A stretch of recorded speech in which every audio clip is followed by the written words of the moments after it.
Assalamualaikum warahmatullahi wabarakatuh.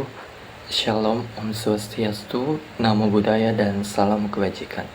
Perkenalkan, saya Devaldo Tamobua dari program studi Sarjana Terapan Teknologi Laboratorium Medis. Adapun pada kesempatan kali ini, saya akan mempresentasikan mengenai sejarah perkembangan bahasa Indonesia guna memenuhi mata kuliah Bahasa Indonesia. Adapun baik sejarah perkembangan bahasa Indonesia. Jadi berawal dari Sumpah Pemuda 28 Oktober 1928, bahasa Indonesia mempunyai fungsi majemuk, yaitu menjadi bahasa persatuan, bahasa negara, bahasa resmi, bahasa penghubung antar individu, bahasa pergaulan, dan yang tak kalah penting sebagai bahasa pengantar di sebuah sekolah di Indonesia. Jadi kita tahu bahwa Indonesia sendiri memiliki banyak keragaman suku-suku, sehingga dengan adanya bahasa Indonesia ini dapat memenuhi salah satu fungsi majemuknya, yaitu menjadi bahasa persatuan penghubung antar suku-suku yang ada di Indonesia. Dalam ALEK pada tahun 2019 disebutkan bahwa penamaan bahasa Indonesia itu sendiri diambil pada saat Kongres Indonesia kedua di Jakarta, di mana sebagai bahasa untuk negara Indonesia pasca kemerdekaan. Nah, Presiden Soekarno sendiri tidak memilih bahasanya sendiri, yaitu bahasa Jawa, yang dimana bahasa Jawa sendiri ini pada saat itu juga bahasa mayoritas pada saat itu.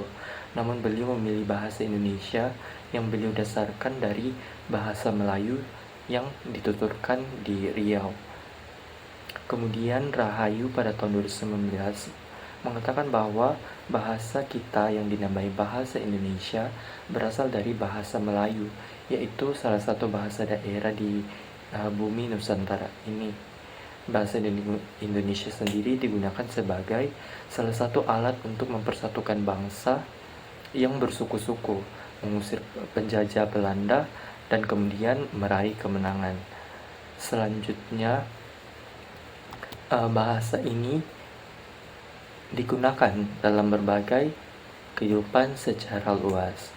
Kemudian Arifin pada tahun 2008 mengemukakan ada 4 faktor yang menyebabkan bahasa Melayu diangkat menjadi bahasa Indonesia. Di antaranya yang pertama, bahasa Indonesia sudah merupakan lingua franca di Indonesia, bahasa perhubungan dan bahasa perdagangan.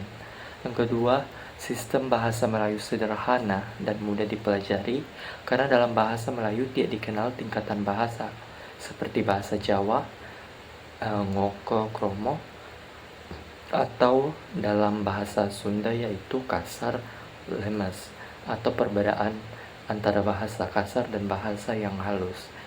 Yang ketiga itu suku Jawa, suku Sunda, dan suku-suku yang lainnya dengan sukarela menerima bahasa Melayu menjadi bahasa Indonesia sebagai bahasa nasional.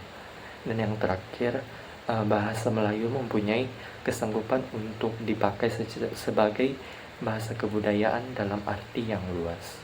Baik, selanjutnya, sebagai warga negara Indonesia yang baik, sudah menjadi kewajiban kita untuk mencintai bahasa kita sendiri. Namun, bahasa Indonesia ini tidak muncul secara tiba-tiba dan secara instan, tetapi dia melewati banyak proses yang panjang dan proses yang tidak mudah dan penuh perjuangan. Oleh sebab itu, di slide kali ini saya akan membahas mengenai peristiwa-peristiwa yang berkaitan dengan lahirnya bahasa Indonesia, yang dimana peristiwa-peristiwa ini dibagi ke dalam 3 periode. Periode yang pertama sesuai pada slide, yaitu periode sebelum Sumpah Pemuda tahun 1928. Jadi ditandai dengan yang pertama munculnya Inlandish Onderwijs Commissie, di mana pada saat itu bangsa Indonesia sangat ingin mempelajari bahasa Belanda, karena dengan belajar bahasa Belanda, menurut bangsa Indonesia dapat mendapatkan kepandaian dan meningkatkan derajat sehingga bisa sama dengan bangsa Belanda. Ahli pendidikan Belanda yaitu Dr. G.J. Nieuwenhuis memberikan pengaruh kebudayaan Belanda ke Indonesia, tetapi ditentang oleh bangsa Belanda yang berkeyakinan bahwa kepandaian akan mendorong bangsa Indonesia menuntut persamaan hak dan kedudukan. Akhirnya didirikanlah Inlandisch Onderwijs Commissie bagi para pemuda yang sangat ingin mempelajari bahasa Belanda pada saat itu. Nah, dengan adanya organisasi ini, kita dapat ketahui bahwa melalui organisasi tersebut, akhirnya lahirlah sebuah pemikiran dari masyarakat Indonesia untuk memiliki satu alat pemersatu, yaitu bahasa. Kemudian, yang kedua adalah pada tahun 1901 disusunlah ejaan resmi bahasa Melayu oleh C.H. Van Ophuijsen dan dimuat dalam kitab Logat Melayu. Selanjutnya, pada tahun 1908, pemerintah mendirikan sebuah badan penerbit buku-buku yang diberi nama Komisi for the Volkslecture atau Taman Bacaan Rakyat, yang diubah menjadi Balai Pustaka pada tahun 1917. Adapun buku Siti Nurbaya dan Salah Asuhan merupakan salah satu terbitan dari Balai Pustaka ini. Selanjutnya yang ketiga itu bahasa Melayu sebagai lingua franca. Dalam Kosasi pada tahun 2012 dikemukakan bahwa sejak abad ke-7 Masehi, bahasa Melayu telah digunakan sebagai bahasa perhubungan pada zaman kerajaan Sriwijaya. Selain itu, bahasa Melayu berfungsi sebagai bahasa kebudayaan, bahasa perdagangan, dan bahasa resmi kenegaraan. Kemudian bukti sejarah memperkuat dugaan tersebut, seperti ditemukannya prasasti kedudukan bukit di Palembang pada tahun 684, prasasti kota Kapur di Bangka Barat tahun 686,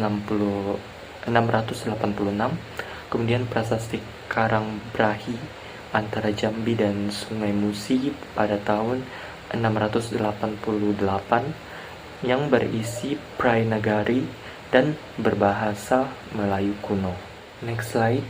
Selanjutnya yaitu periode kedua, yaitu pada saat periode Sumpah Pemuda tahun 1928 sampai masa proklamasi kemerdekaan Republik Indonesia tahun 1945. Yang pertama yaitu munculnya Trisakti Sumpah Pemuda pada tanggal 28 Oktober 1928. Kemudian yang kedua muncul Angkatan Pujangga Baru tahun 1933 dipelopori oleh 3A, yaitu Sultan Takdir Ali Syabana, Amir Hamzah, dan Armin Pane.